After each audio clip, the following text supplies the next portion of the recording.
Good morning, good morning, good morning, guys. How's everyone doing today?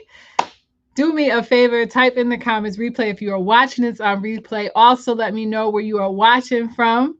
Happy post Memorial Day, even though we don't necessarily say happy Memorial Day because that is a time where people are remembering their loved ones who served our country to protect us.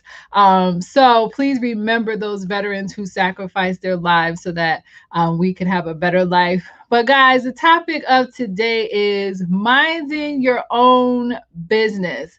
And that could mean many things. But what I'm talking about specifically is minding your business. And this came up because I have tons of conversations with people, and a lot of times it is mostly about business, and how a lot of us have this mindset of being an employee, and all we have known to do is be an employee, and we don't know anything different.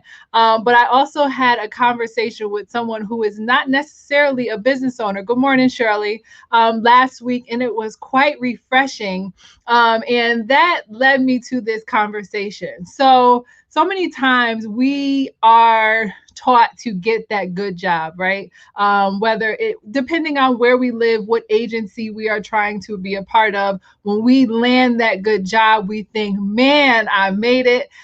This is going to be my lifetime career. I don't need to look for any other job because I know that the retirement is awesome. It's an awesome facility to work for. But a lot of times we forget that that organization is a business, regardless if it is a government entity, a city, a state, regardless of what type of corporation you are working for, that is still a business. And we need to constantly remember that we are part of their business plan. So at any time, if the organization says, you know what, we want to cut down on the amount of employees that we have, or we don't necessarily need that person to do that anymore. So, because you are our employee, we are going to move you to another position because we no longer need you over here. And at that point, you usually only have a couple of options of saying, well, I'm going to leave because I am not going to move over there, or I'm going to just stick it out and do whatever job you tell me to because I need my job. So one of the conversations I had with someone is I work for a government organization, and she made a comment that a lot of people, when they get in these government type positions, and this could be for anything, they feel like they are set for life and they're going to be this government employee forever, and they don't have to worry about anything else. Well, like she mentioned, I won't say who it was, but like she had mentioned, is this is a business. And the skills that you are learning at this government organization, good morning, Charlene, you should be looking, we should be looking to take wherever we go. So if we find another organization that is willing to pay us our worth, or if we decide, you know what, it's time to start minding my business and actually take those skills that we learned at our job and apply them to a business of our own, then I just lost my train of thought. Then we can start using those skills for our business and start taking that knowledge wherever we go. And a lot of people are saying to themselves, well, I want to be a business owner, but I don't know what skills I have. Or I want to be a business owner, but I don't know if I know how to run a business. Or I don't necessarily have a talent. Well, let me ask you a question. Guys, type in the comments if you want to be a business owner, but just don't know what skills you might have that can translate to being a business owner. If that is you, type a 1 in the comment. If you want to be a business owner, but don't know what skills you might have that can make you a business owner. Good morning, Yaz. So I'm going to give you a couple examples. So let's say, for example, you work at a fast food restaurant, and you are the cashier. You have skills. You know how to count money, right? You know, you have awesome customer service skills. So anytime someone walks up to the counter and orders their food, you have to have excellent customer service skills. So you could always translate that into being a virtual personal assistant. There are so many people that need personal assistance, and you can do it virtually. So why not take that skill and make that your home-based business, right? So many of us do techie things on our computer at work. So we might do some Word documents, do some Excel spreadsheets. We might put some calendars together. We might do all this stuff. Well, some people, good morning, Micah. Some people might need you to manage their calendar for them, which can also be like a virtual assistant. Some people may need you to put together some slides for them or run a report for them and then put it in an Excel spreadsheet, and they hire you to do this work for them maybe once a month. They get all their data together and say, hey, I'll hire you to do this task for me once or twice a month, and I'll pay you this amount of money. Like I said, you may know how to work a computer. You can put together a course online, set it up, and then have people buy your course without you doing anything but setting up the course, putting out the information, and people buy it. So what I mean by minding your business is start focusing on text time. Make sure I get a better good morning. I'm just messing. Listen, I'll be in mid-sentence, and if I lose my train of thought, it's over. But yes, Micah, I will give you a better good morning. Have a good day.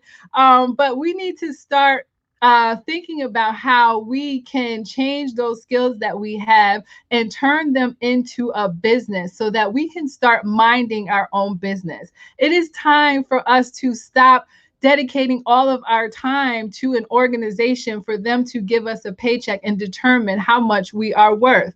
I am not saying there's anything wrong with the job. I still have a job, but use that job to fund your dreams. So many people say, I'm not a business owner. Well, yes, you are.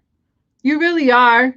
Because every day you manage your day. You know that you have to get up. You have to be at work at a certain time. When you get to work, you do your tasks that you are required to do. You go to lunch at a certain time. You have other meetings that you have to attend at a certain time. Well, guys, you can do the same thing for yourself that you do for an organization that is giving you a paycheck. But it's just going to take a little work and a little courage, right? And a little strength to step out of your comfort zone to use those skills that you are actually using at your job. Good morning, Tarsha.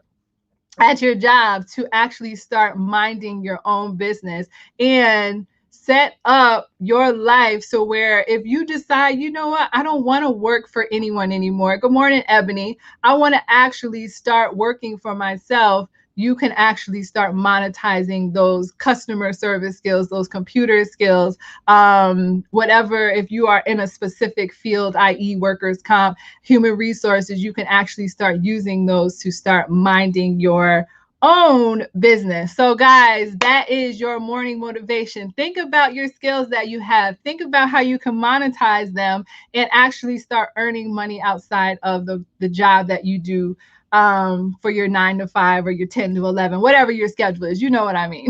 So guys, tomorrow for Wealth Wednesday, I'm actually going to show us the power of being a business owner. And I'm going to share my screen so that we can see a calculator of how much money some of us are leaving on the table if, one, we don't have a home-based business, or two, if we have a home-based business and we are not actually tracking our business expenses the way we're supposed to be. And leaving so much money on the table. So when we file our taxes the following year, we are not getting all the deductions that we are entitled to as business owners. So guys, don't miss tomorrow, 7:15 a.m. Eastern Standard Time, because this week I am focusing on a women's movement because, first of all, women, we are just super dope. I would just say that right now. We super dope. A lot of us run our households. A lot of us are responsible for the finances in our household. And even if you are not the person that is responsible for the finances in your household and your partner does it, it is still important that you have financial literacy and you understand what to do with your money. So women, good morning, Brian. Good morning, Brian. Women, we need to actually start taking control and letting everyone know that we are strong, we're powerful. And I want to start a movement of women who are really serious about being debt free, who want those credit scores in the 800s, right? Who want to teach and show other women how to do it, such as the things that I do. You do not have to go live, but actually share the information that I share in different ways, that also want to actually start creating generational wealth. Good morning, Daphne. So many of us say, oh, I want to leave a legacy. I want to do this. I want to do that. Well, we have to start somewhere. And guys, I have the solution for that. So let's start this movement, ladies, and let's start getting these credit scores up, getting this debt down, getting this generational wealth up. Start teaching our communities, our children, our household, our families how to get out of debt and do the same thing that we're doing to actually start creating generational wealth. Yes, Shirley, women are super dope. But I gotta go, y'all. So I'll be back tomorrow for Wealth Wednesday. Like I said, I'm gonna share my screen and go through our calculator that we have with the organization that I'm a part of that can show you how much money you are leaving on the table if, one, you are not a business owner or already home business owner, and if you are a home-based business owner and you are not actually keeping track of your finances the way you are supposed to. So guys, please have an awesome day. Stay safe. It is also known as Taco Tuesday, Tequila Tuesday, Terrific Tuesday. So I'll be back tomorrow for Wealth Wednesday. And I will see you guys then, 7:15 a.m. Eastern Standard Time. Later.